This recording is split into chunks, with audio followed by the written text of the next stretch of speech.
عبرانیوں پہلا باب۔ اگلے زمانے میں خدا نے باپ دادا سے حصہ بہ حصہ اور طرح بطرح نبیوں کی معرفت کلام کر کے اس زمانہ کے آخر میں ہم سے بیٹے کی معرفت کلام کیا، جسے اس نے سب چیزوں کا وارث ٹھہرایا اور جس کا وسیلہ سے اس نے عالم بھی پیدا کیے۔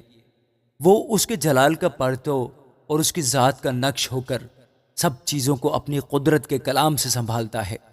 وہ گناہوں کو دھو کر عالم بالا پر کبریا کی دہنی طرف جا بیٹھا ہے، اور فرشتوں سے اسی قدر بزرگ ہو گیا جس قدر اس نے میراث میں ان سے افضل نام پایا، کیونکہ فرشتوں میں سے اس نے کب کسی سے کہا تو میرا بیٹا ہے، آج تو مجھ سے پیدا ہوا، اور پھر یہ کہ میں اس کا باپ ہوں گا اور وہ میرا بیٹا ہوگا۔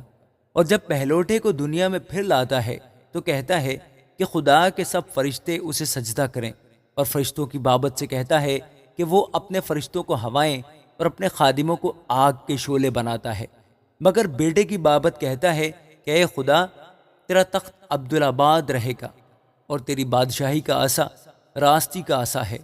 تو نے راست بازی سے محبت اور بدکاری سے عداوت رکھی، اسی سبب سے خدا یعنی تیرے خدا نے خوشی کے تیل سے تیرے ساتھیوں کی بنسبت تجھے زیادہ مسح کیا۔ اور یہ کہ اے خداوند، تو نے ابتدا میں زمین کی نیو ڈالی، اور آسمان تیرے ہاتھ کی کاریگری ہیں، وہ نیست ہو جائیں گے مگر تو باقی رہے گا، اور وہ سب پوشاک کی مانند پرانے ہو جائیں گے۔ تو نے چادر کی طرح لپیٹے گا اور وہ پوشاک کی طرح بدل جائیں گے، مگر تو وہی ہے اور تیرے برس ختم نہ ہوں گے۔ لیکن اس نے فرشتوں میں سے کسی کے بارے میں کب کہا کہ تو میری دہنی طرف بیٹھ، جب تک میں تیرے دشمنوں کو تیرے پاؤں تلے کی چوکی نہ کر دوں؟ کیا وہ سب خدمت گزار روحیں نہیں جو نجات کی میراث پانے والوں کی خاطر خدمت کو بھیجی جاتی ہیں؟ آمین۔